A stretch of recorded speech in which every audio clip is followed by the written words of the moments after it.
What's going on, guys? Welcome back to this week's first exclusive segment from the greatest podcast on turf. I'm Ryan. I'm Anthony. And we got our yearly NFL award predictions. Yeah, the NFL regular season has officially come to a close.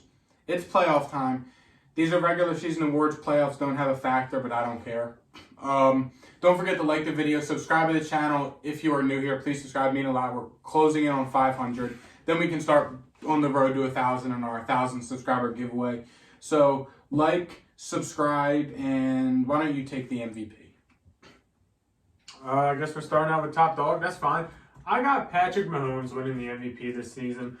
It's been a historic season of him. He got the highest passing yards in the season, broke that record. Granted, part of the reason, more games, whatever. But this is a guy that was somewhat doubted in this offseason just a little bit because of the fact that Tyreek Hill is gone. And people thought that he might have took a step back, losing one of the, if not the best receivers in the league.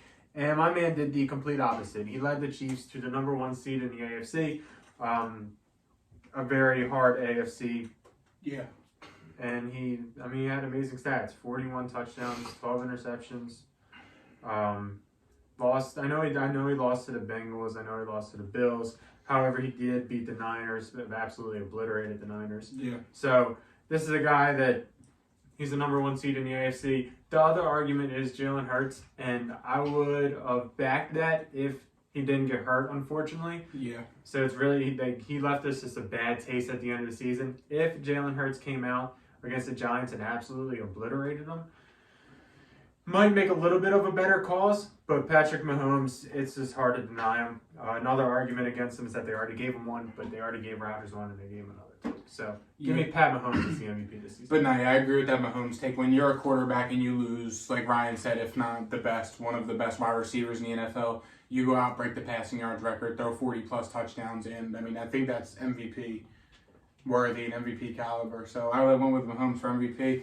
Offensive Player of the Year, the greatest podcast on turf, consensus Offensive Player of the Year, Justin Jefferson of the Minnesota Vikings.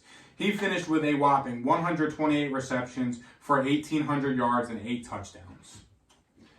I think personally Justin Jefferson's the best receiver in the league, and it shows in his play. Guy's literally unstoppable, unless he plays against Dallas, 3 for 33. Or the Eagles.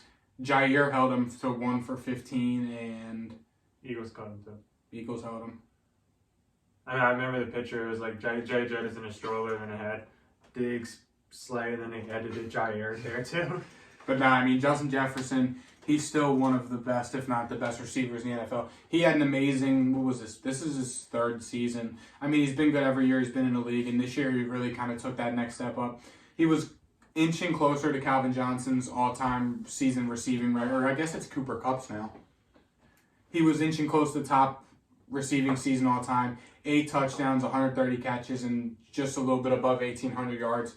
MVP is a quarterback award, as we've seen, but I think Justin Jefferson is more than worthy of the Offensive Player of the Year. And I think if MVP wasn't so biased to quarterbacks, I think that Justin Jefferson could have a case to be up in the MVP race. But I think Offensive Player of the Year is perfect for him.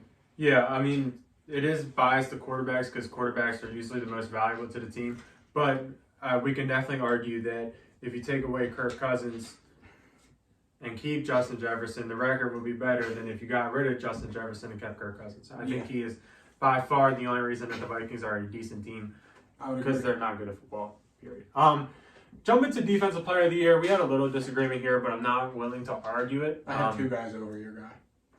I'm just pure bias on this one, which is fair as long as I accept it, and I am accepting it. It's Micah Parsons. Had 13.5 sacks, 42 solo tackles, 3 forced fumbles.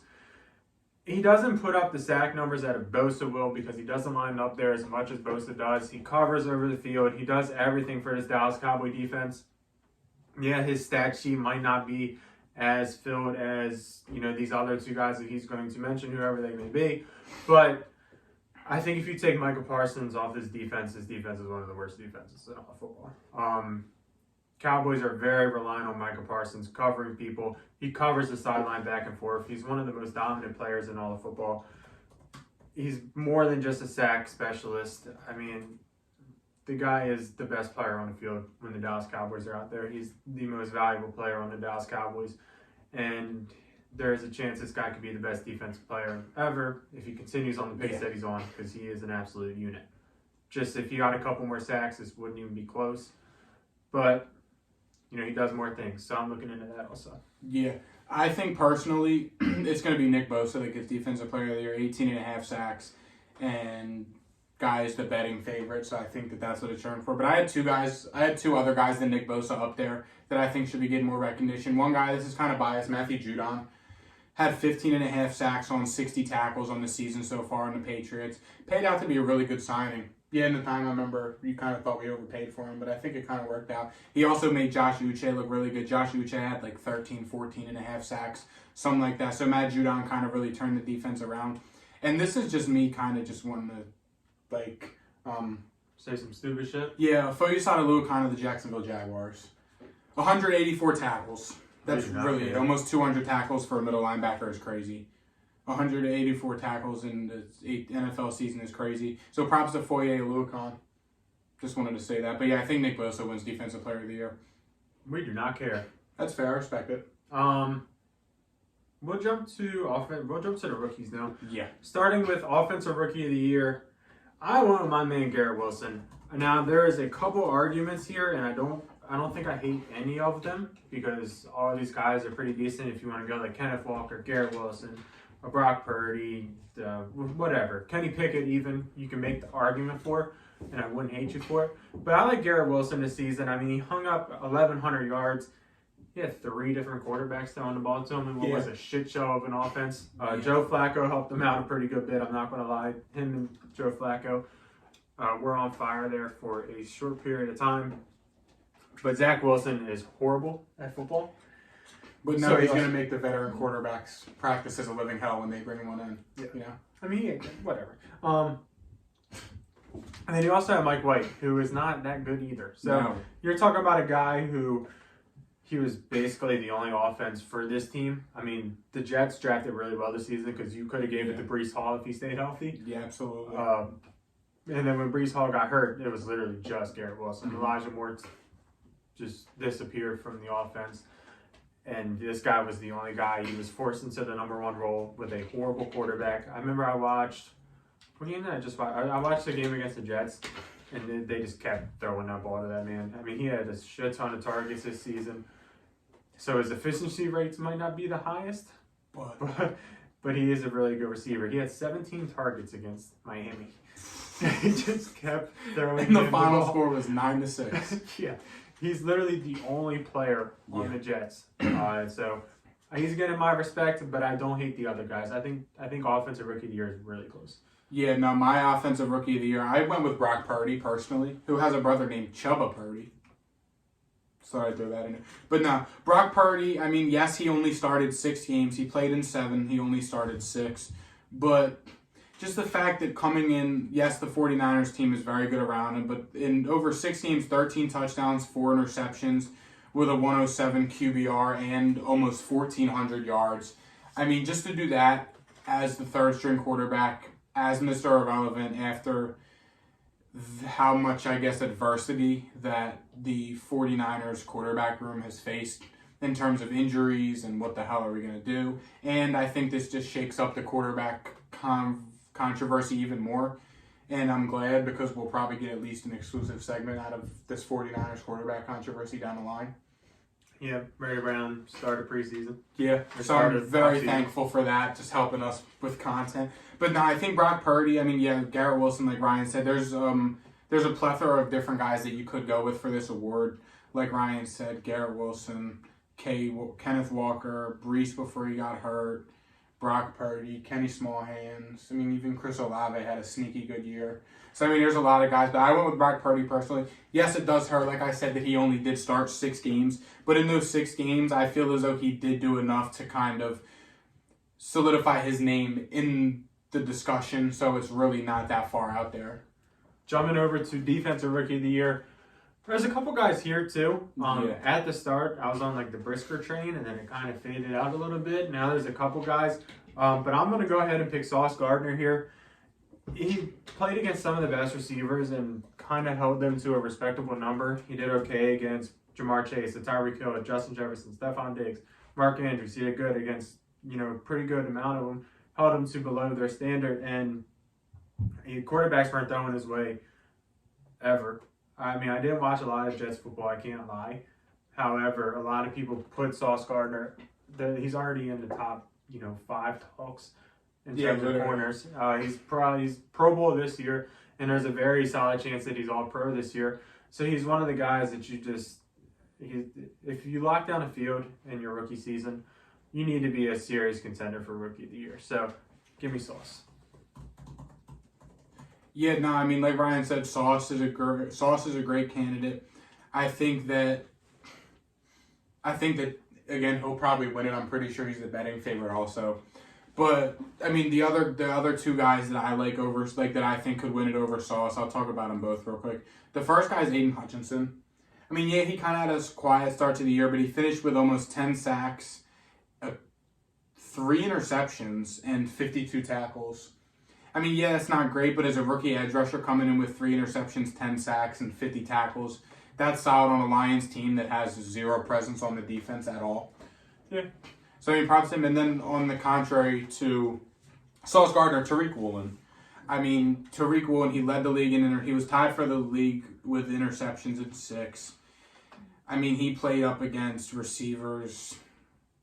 I mean, he played against the Broncos, Niners, Saints, Chargers, Bucks. I mean, he played some pretty big-name receivers as well. I think Sauce does have the hunch, though, just because it's Sauce Gardner, bigger name, made more noise this season, played a lot of better receivers. So I think Sauce wins it, but I think I wanted to also just give my flowers to Tariq Woolen and Aiden Hutchinson for both also having great rookie seasons. Comeback Player of the Year. We had the different one here. I'll let you start. I'll start with mine. Let me just... Unless you're not ready, then I can rock. Not ready. This guy, in my opinion, is the best running back in the whole NFL. Saquon Barkley is my Comeback Player of the Year. You could have gone with the guy that Ryan's going to talk about. I think it's a very good one, and I think that there is a very good chance that he wins it. I have another one over at Barkley. Really? That's not yet. But no, I mean, Saquon faced a lot of adversity in his career so far. He had a great rookie year, battled injuries, terrible O-line, couldn't get it done. People wrote him off, but he didn't write back, though. 1,300 rushing yards. Don't steal my line. 10 touchdowns, 57 receptions on the year. I mean, on a Giants team, he kind of was the Giants' whole offense. Yeah, he battled he had a neck injury at times, but he was heavily involved in the passing game as well. I wouldn't want to say he's the only reason why the Giants are in the playoffs, but I think that he's a very big reason that the Giants are in the playoffs, just because the offense has kind of been running through Saquon. Despite even the not-so-good play from Evan Neal so far and the rest of the offensive line outside of Andrew Thomas, Saquon has still found a way to make plays, finally get back 160 rushing yards, 150, 110, 90 yards, touchdowns, scoring touchdowns in a lot of the games. I mean, Saquon, he had 300 yards receiving as well this year. I think that Saquon is worthy of the Comeback Player of the Year, especially after the past 2 years where people have kind of wrote him off, said he's a bust, don't pay him. That's why you don't draft a running back early. But I think he's kind of proved all them wrong with the numbers he's put up now that the Giants are a better coached team, now that they're more well-coached than they were with Joe Judge, and that they're still building young pieces on the O-line. I really think Saquon's the best running back in the league, and he got my vote for Comeback Player of the Year. I still stand by my claim. I respect your claim, but I agree to an extent, but some situations I disagree. It's fair. My Comeback Player of the Year over Barkley is McCaffrey. I just said over Barkley because they're both running backs. McCaffrey hung up 1,900 yards. But my actual comeback player, I even mentioned it. They wrote him off, but he ain't right back. Geno, last year didn't play. This year, he comes back to a Seattle team and he leads them to the playoffs. And what a lot of people, myself included, thought Seattle was going to be absolutely horrible this season. Yeah. And didn't really see much of a future. But my man Geno came in here, threw for 4,300 yards, give or take, 30 touchdowns, 11 interceptions, 9 and 8, 70% completion percentage. Just came in balling. So give it to Geno, give him some respect. Let him right back. He's probably going to get slammed this week, but, it's fine. Still a stud. Still a baller. Now, this is kind of on the spot, I know, but who do you think was the fantasy football MVP this year? Josh Jacobs. Yeah. Drafted as RB like 20 and finished as RB3.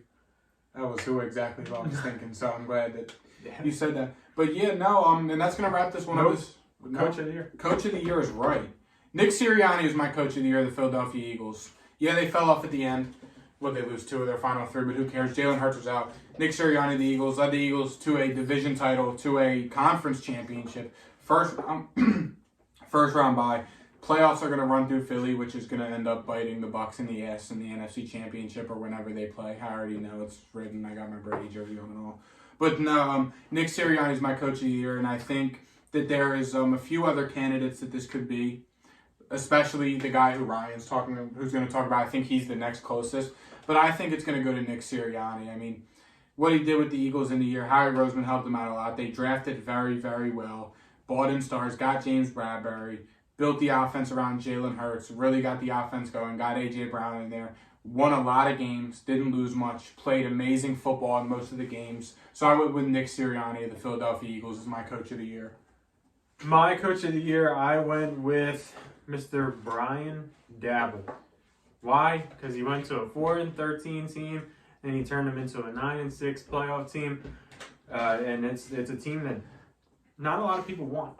Now, me personally, if I was a new head coach, the Giants would not be one of the high teams that I want. All the receivers are not very good. Kenny Galladay caught a touchdown now. Yeah, he needs about 9 more to get his bonus. That's why I knew, he was going into the Sunday's game, was Kenny Galladay only needs 72 receptions to receive his bonus. And Daniel Jones has left a lot to be desired. However, he did have a good season this year, and I can't bash him for that. Saquon is really the only piece on offense that you can do anything with. And on defense, they're not that good there either. So this is a team that on paper, they're not really good at all. They should get absolutely obliterated by the Vikings, but I feel like there's a legitimate chance that they win the game. I mean, they hung up with them before when they played a few weeks ago. The Vikings suck, so. Yeah, they do. But, however, I think Brian Dabble and his transformation of the New York Giants should be accounted for. If Sirianni got it, I wouldn't be mad because they were the best team in football this season. Yeah. Finished with the highest record, or tied with the... Did they finish with the highest record? I think they're tied with the Chiefs. But they were 13-3. Yes, I think they're tied with the Chiefs. Yeah. 14-3. Yeah, 14, my bad. So, yeah. I like Dabble. Another guy that you could probably consider... I don't know if there's one. This is Dabble and Sirianni. Pete Carroll, maybe? I know you don't like Pete Carroll. Shanahan. Yeah. That man just keeps regurgitating just quarterbacks. Throwing quarterbacks in there and winning games, being one of the best teams in football. Shanahan, I wouldn't... another award, it's a basketball award. Most improved player. Most improved player. Most improved player. That's a tough one. I feel like a Waddle. Waddle could be. He kind of took that jump. A Fields, maybe? Trevor. Probably Trev. Really turned it around from his rookie year. Led the Jags to the playoffs. Led the Jags to winning 6 of their last 7 games. A Gino? Yeah. Yeah. I feel like there's a lot of guys you can go with for most improved. I feel like that's kind of more like opinion-based. Yeah, just the NBA does it. So I feel like it's easier to tell in the NBA, though, because you literally just... There's less players. Points per game from last season, points per game this season, and it's just this guy averages 10 more points a game this season than he did last season. There you go. Yeah. But that's going to wrap this one up. Be sure to check out the podcast from this week. We kind of did our best bets, NFL playoff predictions. It was that kind of type of deal episode, so go check that out. Subscribe to the channel, check out all our YouTube shorts, and we'll see you guys. I don't even know when this is going up, so we'll see you guys next time. See you. Peace.